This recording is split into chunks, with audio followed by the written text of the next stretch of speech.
ஓராண்டுக்கு முன்னால் நான் பதவிக்கு வந்தேன். இந்த ஓராண்டில் 3 முக்கியமான காரியங்களை செய்திருக்கிறேன். 1.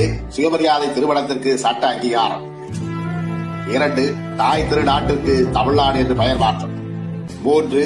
தமிழ்நாட்டில் இந்திக்கு இடமில்லை என்றும் தமிழ் மற்றும் ஆங்கிலம் என்கிற இருமொழி கொள்கை அறிவிப்பு. இதை பார்த்துவிட்டு பலருக்கு கோபமும் ஆத்திரமும் வருகிறது. இவர்களை விட்டு வைக்கலாமா? ஆட்சியை கலைக்க வேண்டும் என்று நினைக்கிறார். அது உங்களால் முடியுமா என்று நான் சவால் விட மாட்டேன். உங்களால் முடியும். ஆனால் ஆட்சியை கலைத்துவிட்டு மற்றொருவர் இங்கு வந்து உட்கார்ந்து அண்ணாதுரை கொண்டு வந்த இவற்றையெல்லாம் மாற்ற வேண்டும் என்று கருதினாலே உடனே மக்கள் வெகுண்டருவார்கள் என்கிற அச்சமும் கூடவே வரும். இந்த நாட்டை இருக்கிற வரையில், இந்த அச்சம் இருக்கிற வரையில் அண்ணாதுரை தான் இந்த நாட்டை ஆள்கிறார் என்று பொருள். இந்த அச்சம் எவ்வளவு காலத்திற்கு இருக்கிறதோ அவ்வளவு காலத்திற்கும் ஆட்சியில் யார் இருந்தாலும் இல்லாவிட்டாலும் அண்ணாதுரை தான் இந்த நாட்டை ஆள்வதாக கூறும்.